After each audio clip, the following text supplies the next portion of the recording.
30 may Qashqar Yavaq turmisi fojiasi unutilmaydi. 1937 yılı 2 aprel Cuma General Mahmud Muhiti Stalin ve Jallat Shinseyning besimiga bardoshlik berolmay Qashqardan qo'shni Hindistonga qochgandan keyin Qashqar shahrida vaziyat to'limi jiddiylashib ketgan. 5 may uning izbosari Abduniyaz Kamalning Yakandan Qashqarga qo'shin tortib keladiganligi to'g'risidagi ko'ch paranglari siyosiy vaziyatni texmi keskinlashtirib atgan. Oqibat KGB jasusi qo'shimcha Qashqar viloyatlik soqchi idorasi boshlig'i Qodiraji degan mal'un 6 maydan boshlab Mehmet Ali Efendi, Yusuf Ziya boshliq 200 dan oshiq ziyoli, Qutlug' Shavqi qatorliq 100 ga yaqin allami o'limalarni tutqun qilib Yavaq turmisiga solib atgan. 1937 yılı 29 may shanba kesh Abduniyazning Yakandan atlangan Uyg'ur qurolliq qo'shini hilal ay shaklida Qashqar shahriga umumiyuzlik hujum qilib, shu kuni oqshimi tashqi shaharni egallaydi. Bu chaqda dushmanning qo'lida faqat Yumloq shahar va Yavaq turmili qolgan edi. 1937 yılı 30 may shanba bu mahallada bütün kechini bidor o'tkazgan Yavaq turmisidagi 300 dan ko'p Uyg'ur jamoat arboblari bargan seri kuchayotgan o'q ovozlarini anglab hayajonli tuyg'ularga cho'mishgan. Chunki Abduniyaz Kamalning Uyg'ur qo'shini Yakandan ularni dushmanning qo'lidan qutqizib vatanni ozod qilish uchun yetib kelgan edi. Biroq shu kuni kechsi Moskvaning yo'l yo'riqi bo'yicha Qodiraji qo'l ostidagi Mavlanovga Yavaq turmisiga qamalgan 300 nafardan ortiq Uyg'ur sarkillarining hammasini qirib tashlab, Yangi shaharga chekinish haqida buyruq tushirgan. Oqibat 30 may tong sahar xo'roz chillagan hamon turmida taraq-turuq ovozlar bilan tang qurollarini batlab turgan qonxo'r dushmanlar mazkur tutqunlarni so'rab va yolab o'ylig'i elib chiqishga boshlagan. Shundala ular bu ishning tegiga yetgan. Bu chaqda Mehmet Ali Efendi o'z qeni bilan turma temiga eng oxirgi bir she'rini yezib bo'lishig'ila unimi qurolliq banditlar yolab sirtqa olib chiqqan.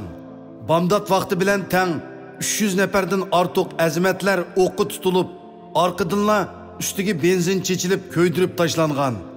Kun chiqish bilan tang Yavaq turmiga bostirib kirgan Uyg'ur askarlar qo'rqinchli bir manzarani ko'rib, dushmanni to'liq yo'qotish uchun qasam qilishgan.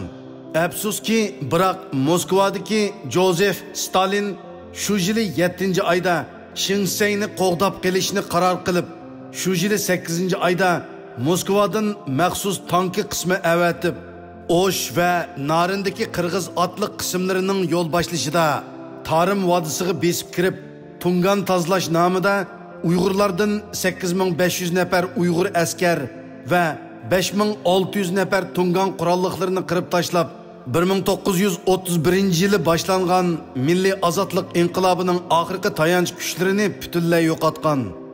Uyg'ur yangicha ma'rif harakatining bayroqdori, Uyg'ur hozirgi zamon adabiyotining tonilgan vakillaridan biri bo'lgan o't yurak shoir Mehmet Ali Tevfik Efendi 1901 yılı Atuşning Boyamat yezisidagi Tevip To'xtaji oilasida dunyoga kelgan. Uning otasi To'xtaji taraqqiyparvar kishi bo'lib, o'g'li 8 yoshga kirgan chaqda uni Atushdagi tunji maktab Habib Zoda maktabi, ya'ni keyingi nomi mashhur Husayniya maktabiga o'qishga bergan. Yangi maktabning o'zgacha ma'rifi va turkiyalik Ahmad Kamalga o'xshash ustozlarining astoydil tarbiyasi Mehmet Ali To'xtajining yangicha dunyo qarishining shakllanishiga zo'r ta'sirlarni ko'rsatgan.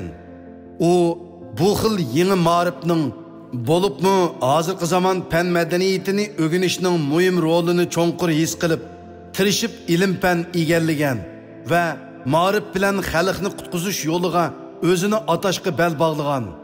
Yang Zingshin 1914 yili kuzda Husayniya maktabini pechatlab Ahmad Kamalni tutqun qilgandan keyin o'quvchilar majburiy uylariga qaytarilgan. Keyingi 5 yilda Qashqar valisi Matitayning qilmishlari Azizani Qashqarni Charrosiyaning Sibiriyasiga o'xshash qismatlarga duchor qilganlikdan Mehmet Ali Efendi o'z yurti Atishdan yiroq Altay vodilariga ko'chishni qaror qilgan.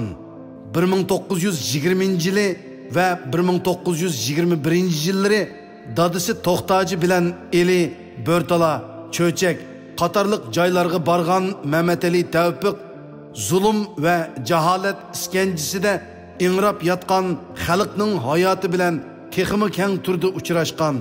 1924-yili 8-oyning 14-kuni yarim kechida Abduqodir Domollam Qashqardagi uyida yoshirin qaslab o'ldirilganda Cho'chakda turayotgan shoir Mehmet Ali Efendi o'qidi, artdi nomliq marsiyasini yezib, axloqini pichak pulga sotadigan jaholat homilarining abdi bashirisini echib tashlagan va marhum Abduqodir Domollamga bo'lgan hurmat ta'ziyasini ifodalagan. Mehmet Ali Efendi 1924-yili kuzda do'stlarining maslahati va ustozi Murat Efendining yordami bilan Sovet ittifoqiga chiqib ketgan. Mehmet Ali To'xtaji Sovet ittifoqida bir tarafdan tirikchilik o'qiti qilgan, yana bir tarafdan davomli izlanib o'qish imkoniyatlarini izlagan va shu yilning oxirida Moskvada Sharq Darlifoniga kirib o'qish fursatiga ega bo'lgan.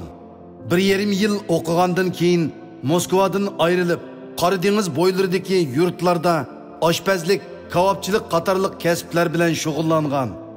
Uning qo'lidan Uyg'urlarning mazzilik taomlarini yeb, o'rinlagan naqshlaridan Uyg'ur xalqining dardini anglab, uningga ishchakishib qilishgan turk paraxod xodimlari uning izchil holatdagi o'qish orzusiga yeztashlik qilib 1926-yili kuzda uni yoshirincha Turkiyaga elib ketgan.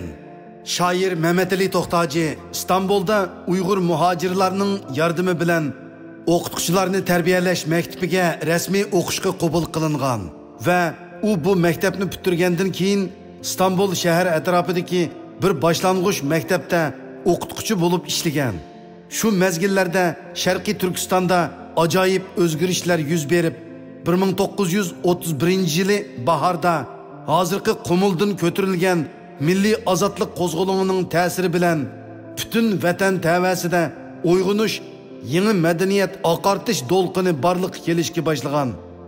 Shuning bilan ulug'vor orzusini amalga oshirish uchun taqazzo bo'lgan shoir Mehmet Ali Tevfik 1933-yilning oxiri vataniga qaytib kelgan va 1934-yili yozdan e'tiboran Yengli Qashqar shahriga joylashgan General Mahmud Muhitining qo'llashida o'z yurti ostini otishda yangi ma'rifning dastlabki tashviqot va tashkiliy xizmatlari bilan shug'ullangan. U otishda nahiylik ma'rif hay'ati qurib, yangi maktablarni etishning tashkiliy va moliya masalalarini hal qilgan. Orqadilla 2 oylik kurs ichib 61 kursantni o'qituvchi qilib tarbiyalab yetishtirgan. Buning bilan butun nahiya tavasida yangi maktab qurish to'lqini ko'tarilib, nahiya bozori va yezilarda jami 24 maktab borliqqa kelgan. Bu maktablarga eng dastlabki qadamda 10 mingdan ortiq o'quvchi qabul qilinib, bir butun otishda misli ko'rilmagan yangilash, oqartish vaziyati shakllangan.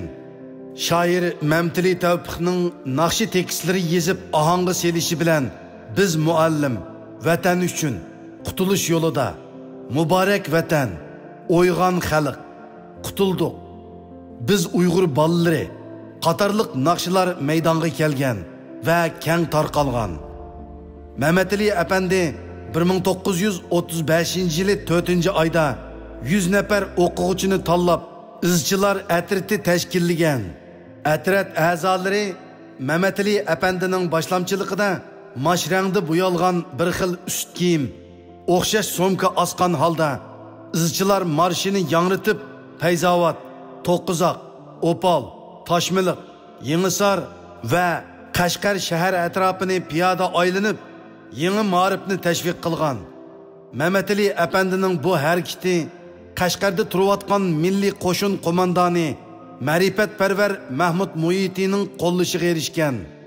1937-yili 4-may atiganda Mamatali apandi odati bo'yicha somkisini ilib uyushmaga bordi. Bu chaqda Qashqar shahridan kechilab yo'lga chiqib, tong etishdan burun otishga yetib kelgan Qashqar viloyatlik soqchi idorasining muavin boshlig'i Obul Qosim odamlari bilan Mamatali apandining kelishini kutib turgan edi.